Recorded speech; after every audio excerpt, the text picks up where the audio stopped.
Hello, this is Reverend Don Lewis coming to you from beautiful Chicago. And today our question comes to us from Red Dragon.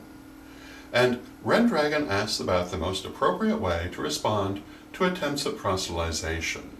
And Red Dragon tells the story of having once listened to the entire spiel of a door-to-door Jehovah's Witness before finally saying, "I'm not interested," and sending them off, and asked whether it would have been just as appropriate to say right at the front, "I'm sorry, I belong to another religion, I'm not interested in converting," and send them on their way.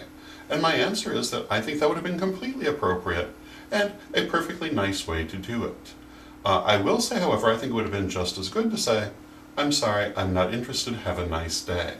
I don't think one needs to explain why one's not interested, because after all, you haven't asked these people to come and speak to you. I do not feel that it is necessary to give them a hearing.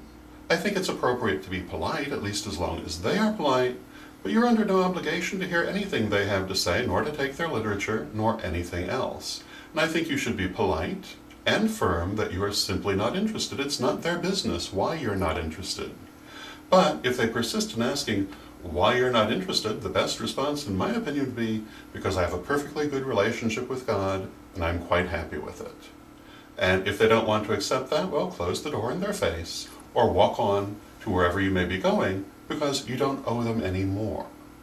And I think sometimes that these people take advantage of people's desire to be polite to them, and they use that to get their foot in the door.